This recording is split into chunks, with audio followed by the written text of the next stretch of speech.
Iglesia Bautista Betania, Italia, te invita a escuchar el mensaje de Dios para ti.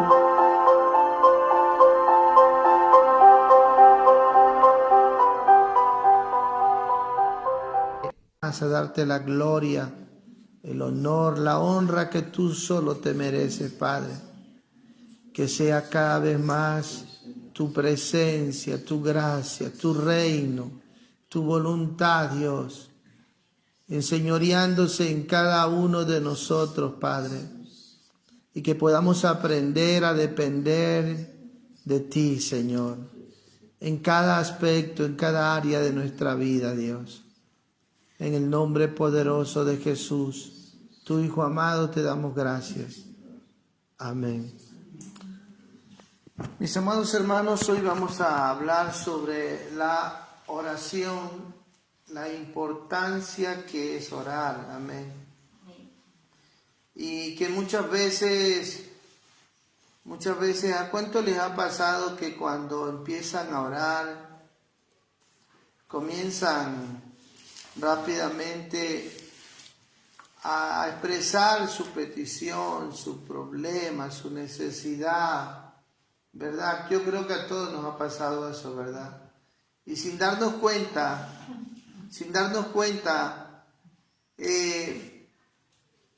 nos centramos en nosotros mismos, en la oración. Y no nos damos cuenta que es una manera egocéntrica de acercarse a Dios. Y ahí hay un problema de comunicación. Es un problema. Y nosotros muchas veces caemos en eso. El problema no está en Dios, el problema está en nosotros. ¿Se ha visto cuando usted la red no le entra, no? Usted tiene que moverse, postarse a otro lado donde cuando va a llamar al celular, ¿verdad? Si la persona está al otro lado y hay interferencia, usted busca la manera de que la señal le llegue, ¿verdad? Entonces usted tiene que moverse, buscar, pero hay alguien que quiere comunicar, hablar con usted. Bueno, la oración es algo parecido. Amén. La oración es así.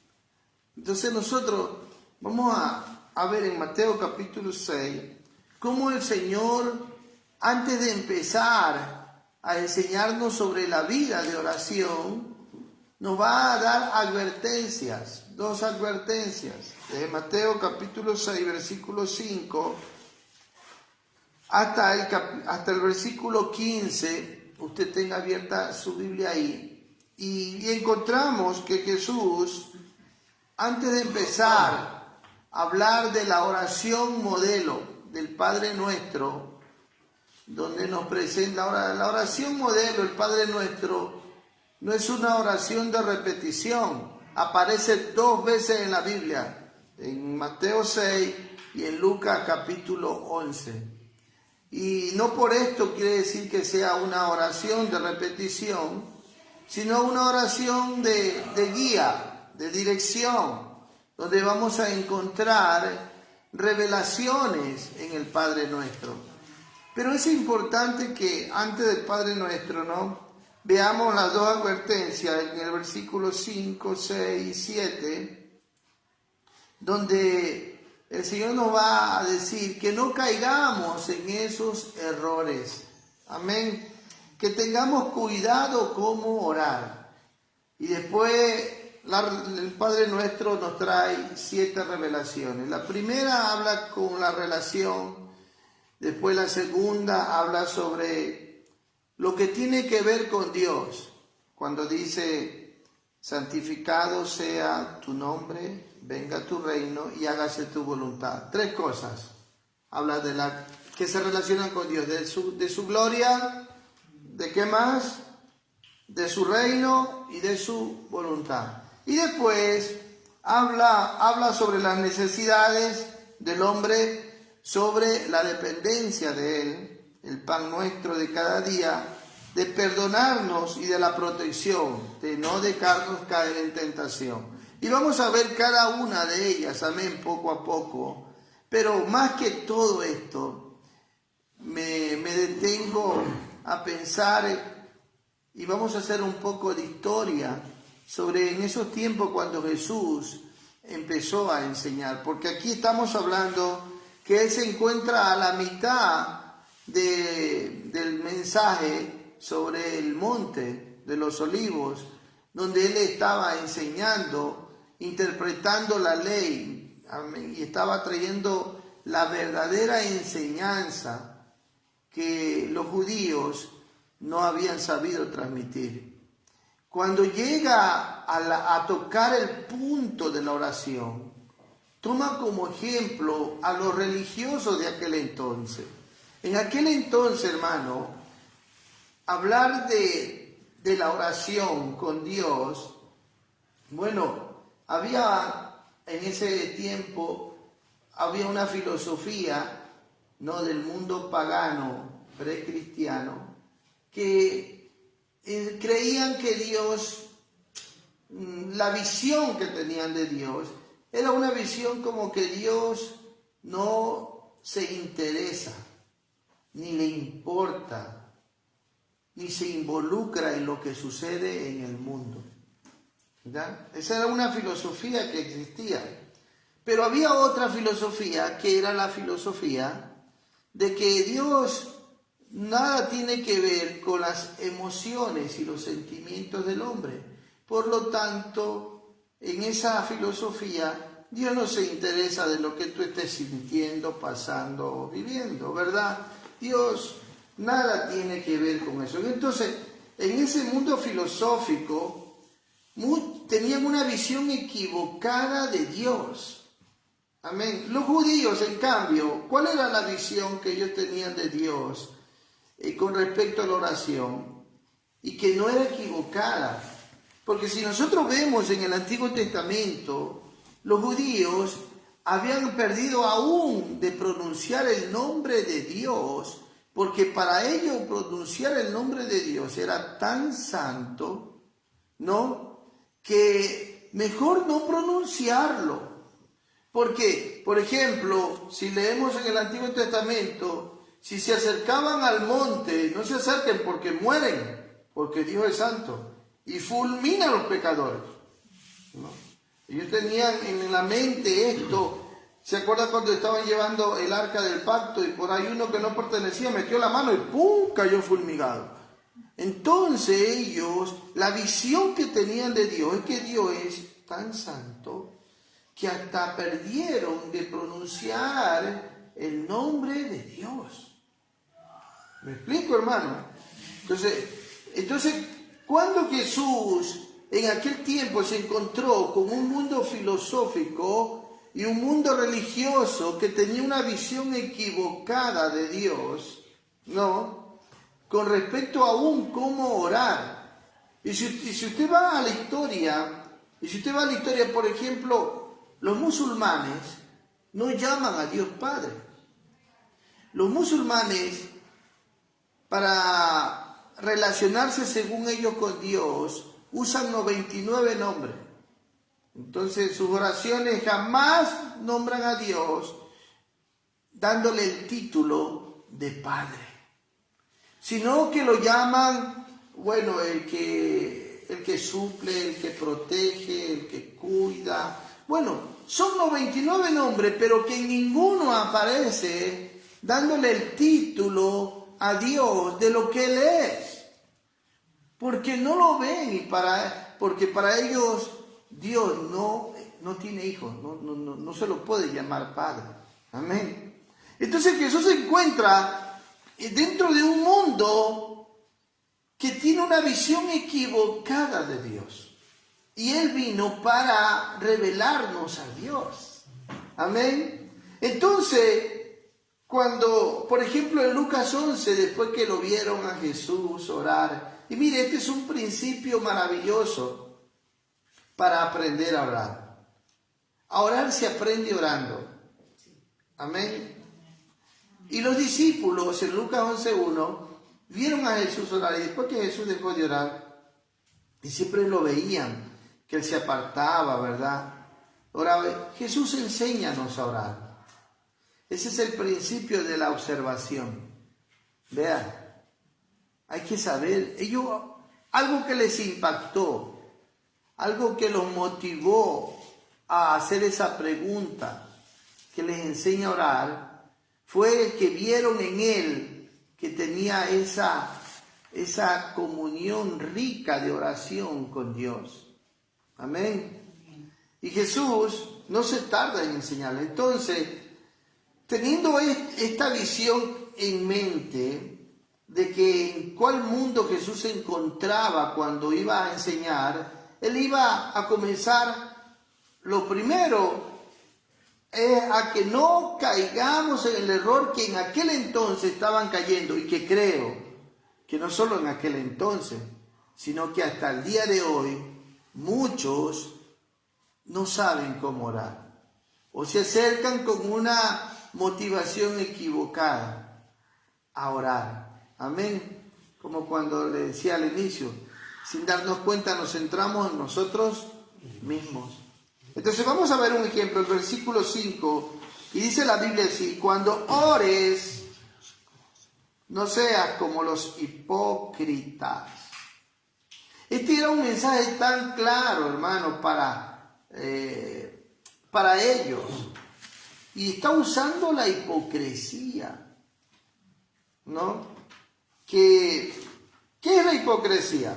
Ellos tenían bien en claro, porque en aquel entonces habían teatros, ¿no? Y esta palabra hipocresía, hipocretesis, que viene del vocabulario griego, significa ser un actor. Los actores usaban muchas máscaras para representar diferentes personajes. Y Jesús está usando esta palabra, que ellos lo tenían bien claro en mente. Entonces Jesús le dice: miren, cuando vayan a orar, no sean actores. Porque muchos se acercaban así. Hermano, ¿se ha visto que hay gente que ora y que para orar hace tanto, pero tanto teatro?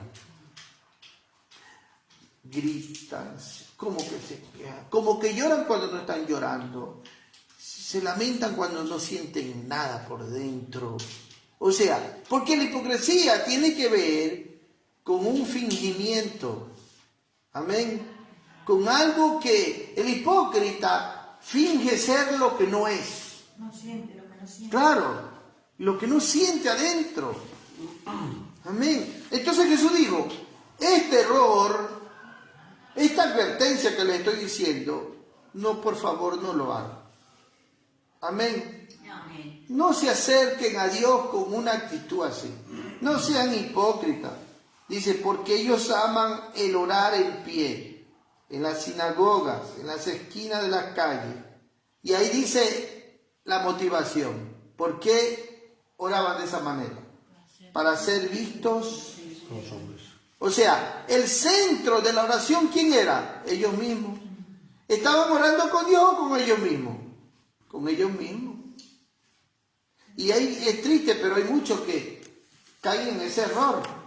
En vez de orar con Dios, oran con ellos mismos. El centro de la oración son ellos. De cierto digo que ya tienen su recompensa. ¿Cuál es su recompensa? Que no son escuchados.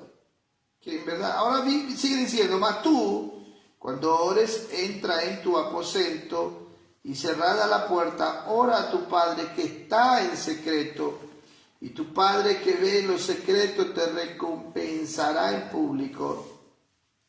Y ahora viene la segunda advertencia. Después que da el consejo.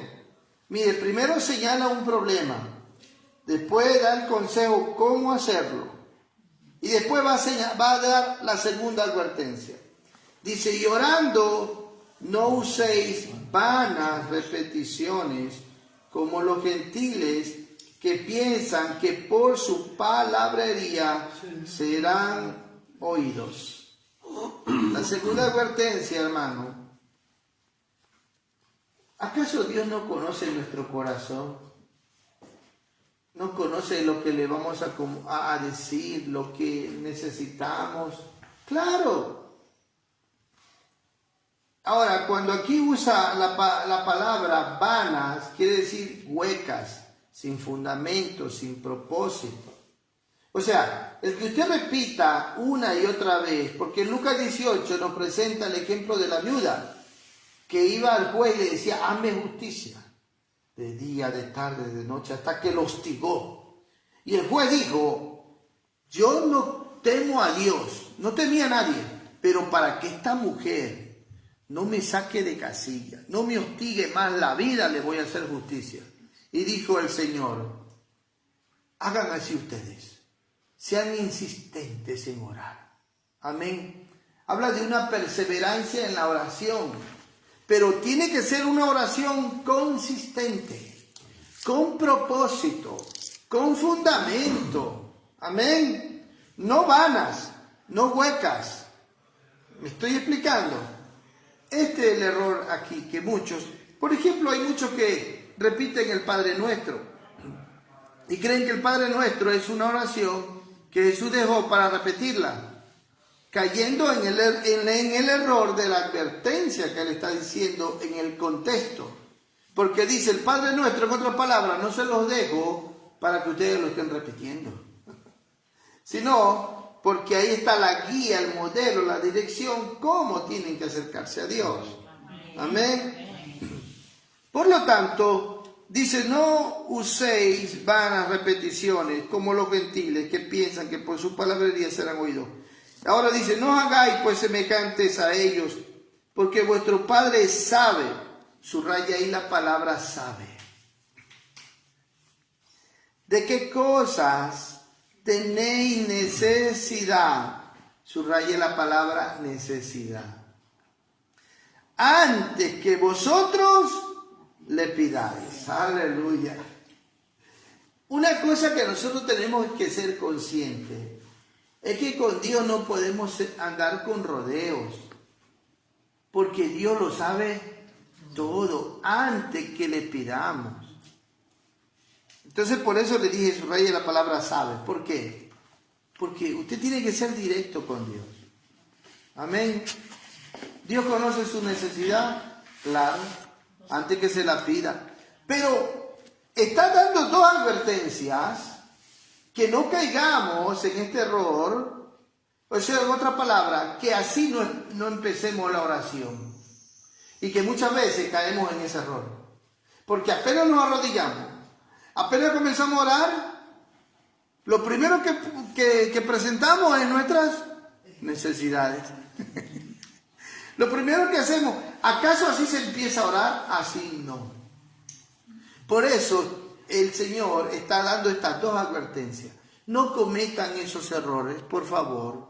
Amén. Amén. Porque sin darnos cuenta se va a centrar en su necesidad, en su ego, en su yo. Y la oración no es para eso. No es para que usted vaya a informar a Dios sus necesidades, porque Él ya las sabe. Amén. Él ya la sabe. No vaya a caer en ese error.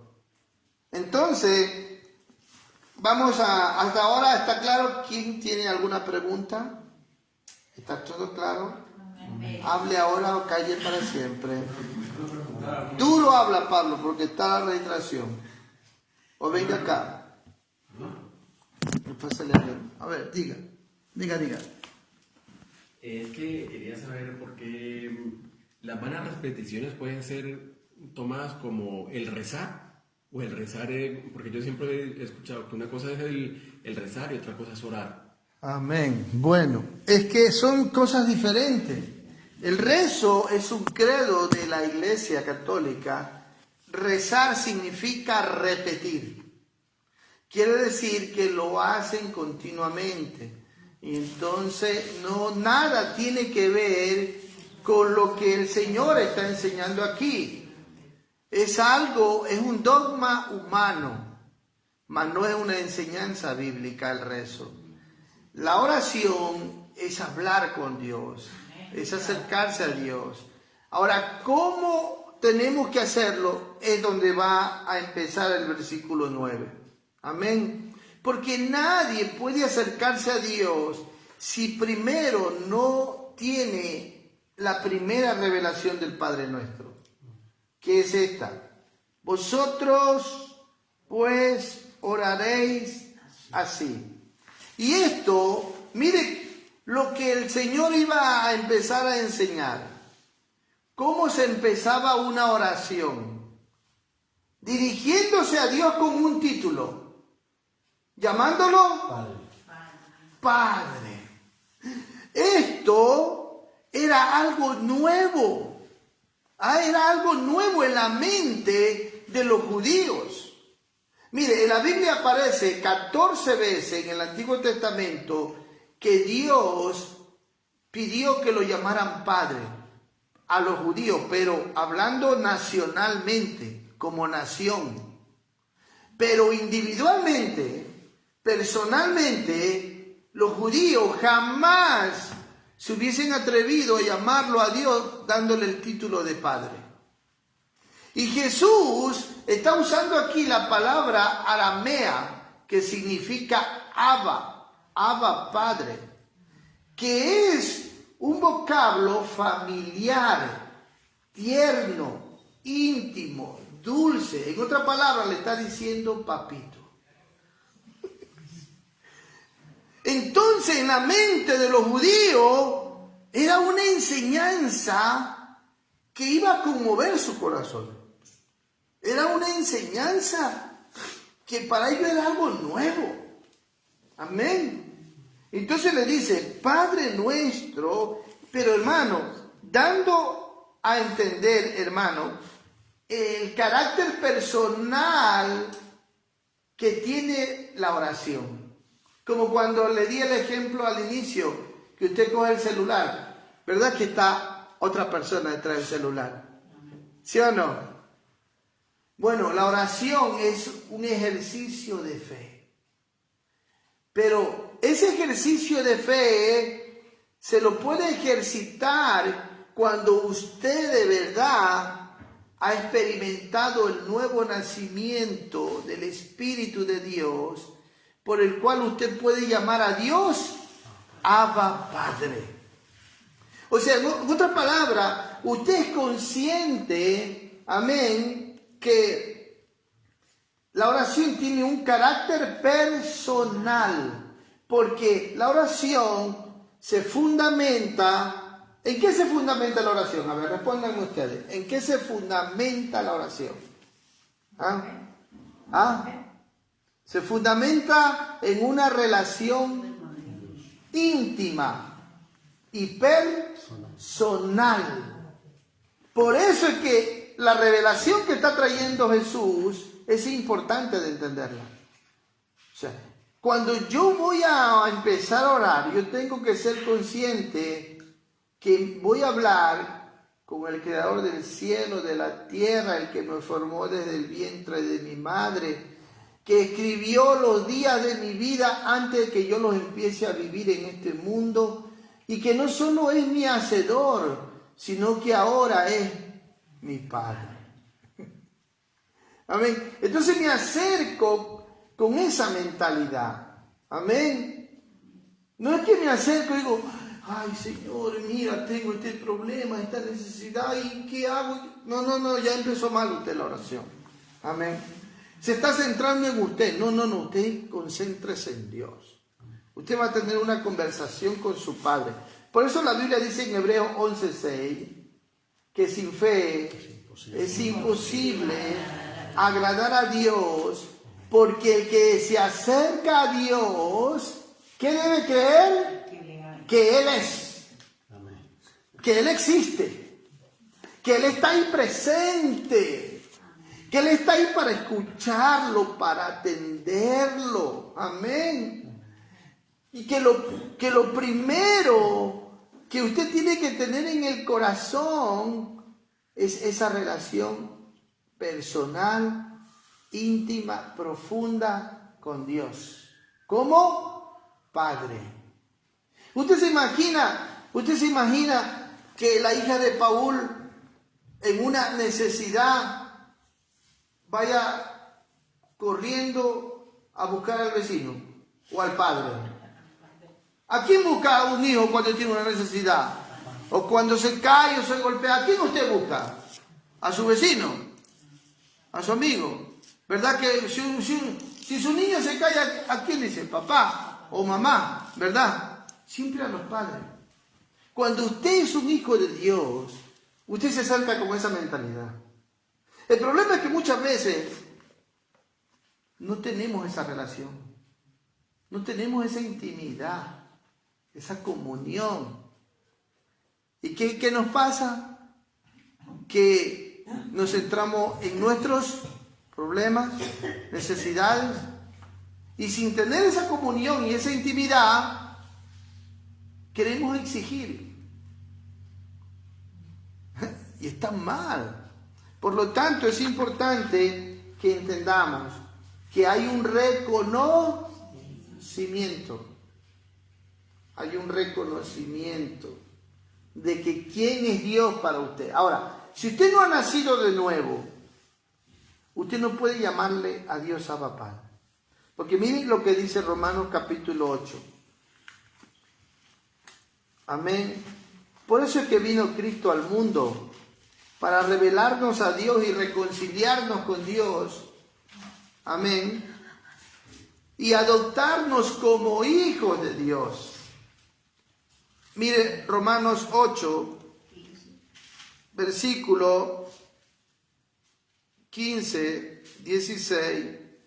Pues no habéis recibido el espíritu de esclavitud para estar otra vez en temor, sino que habéis recibido el espíritu de adopción, por el cual clamamos, Abba, Padre. 16. Y el espíritu mismo da testimonio a nuestro espíritu de que somos. ¿Sí se da cuenta? Ahora, si usted no ha recibido este espíritu, usted no puede llamar a Dios Padre. No lo puede llamar. Y antes de terminar en esta lección, vamos a ver algunos versículos mientras Jesús estaba empezando, ¿no?, a dar el discurso de aquí en el monte. Algunas veces llamó a Dios Padre. Algo que estaba impresionando, que estaba tocando. En otras palabras, tú te estás atreviendo, para muchos religiosos, tú te estás atreviendo a llamarlo a Dios tu Padre. ¿Quién te crees que eres? Oiga, pero Jesús no es que se estaba atreviendo, es que Él era Hijo de Dios. Porque si usted cree, vamos a ver, Juan, capítulo 1, para que usted tenga claro esto en mente. Versículo 18. A Dios nadie le vio jamás. El unigénito Hijo que está en el seno del Padre, Él le ha dado a conocer. Porque Él vino del cielo. Amén. Y entró en el mundo para revelarnos a Dios el Padre. Ahora sigamos a Mateo. Y mire, cuántas veces Jesús en el sermón del monte comienza a darle el título de Dios Padre. Mateo 5, versículo 16. Mire cómo dice, cuando está hablando sobre que nosotros somos la luz del mundo, en el versículo 16 al final termina diciendo, Padre, dice, y glorifiquen a vuestro Padre que está en los cielos. Gire la página, capítulo 5, versículo 45, para que seáis hijos de vuestro Padre que está en los cielos. Versículo 48, sed pues vosotros perfectos, como vuestro Padre que está en los cielos es perfecto. ¿Se da cuenta? Entonces estaba enseñando una relación distinta y diferente que el hombre comenzaba a poder tener con Dios, llamándolo como nunca nadie antes había enseñado, a llamarlo a Dios Padre. Y mire, si seguimos aquí, cuando llega Mateo 6, 18, para no mostrar a los hombres que ayunas, sino a tu Padre que está en secreto, y tu Padre que ve en los secretos te recompensará en público. ¿Sí se da cuenta? Gire la página. Y bueno, dejémoslo ahí. Vamos a leer uno más. 26, versículo Mateo 6, 26. Mirad las aves del cielo, que no siembran, ni ciegan, ni recogen en graneros, y vuestro Padre Celestial las alimenta. ¿Sí se da cuenta? Entonces, era una revelación diferente, una enseñanza distinta. Y así podemos seguir viendo más ejemplos donde Él estaba diciendo, de ahora en adelante, la vida de oración de ustedes tiene que cambiar. La visión que ustedes tienen de Dios es equivocada. El título que ustedes tienen que darle a Dios es Padre. Tremendo, ¿ah? Entonces van a empezar a conocer a Dios como Padre, a respetarlo como lo que Él es, Padre. Amén. Y entonces, mis amados hermanos, es importante que nos quedemos en la primera revelación del Padre Nuestro. ¿Cuál es la primera revelación? Que la oración está fundamentada en una relación familiar, íntima, personal, donde la oración se centra en nosotros o en Dios. En Dios. ¿Cómo? Padre.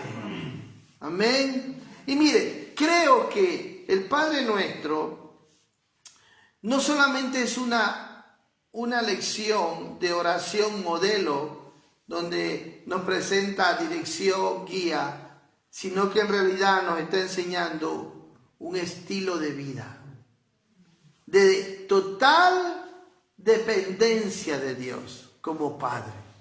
Porque cada uno de los puntos que siguen nos está enseñando a depender de Dios, para convertirnos en hijos, adoradores, servidores, amén, en espíritu y en verdad. Cierre sus ojos. Dígale, Padre, gracias, porque ahora te puedo llamar Padre. Aleluya. No hay nada más glorioso que ahora ser consciente que tú me creaste para adoptarme como tu hijo y para hacerme parte de tu familia. Y no hay nada más glorioso y nada más lindo, más grande, Señor, ser parte de tu familia. Como hijo tuyo, Señor, te doy gracias por lo que tú eres, por lo que tú haces y por lo que nos enseñas en tu hermosa palabra. Enséñanos a vivir como hijos fieles, verdaderos, humildes y sencillos, y que llevemos gloria a tu nombre, Señor. Gracias, papá. Perdona todas nuestras faltas y enséñanos, Señor, a llevar gloria a tu nombre, Dios, a santificar tu nombre con nuestra vida, a ser parte, Señor, de tus intereses, de tu reino, y conocer tu voluntad cada día, Padre. En el nombre de Jesús. Amén. Gloria sea al Señor, mis hermanos. Has escuchado el mensaje de Dios para ti. Nuestra Iglesia Bautista Betania Italia se complace en invitarte a nuestra congregación, situada en Vía Adriano 45A en Milano. Para información, llama al 371-3102-350 o también al 320-2146-833. Te esperamos. Que Dios te bendiga.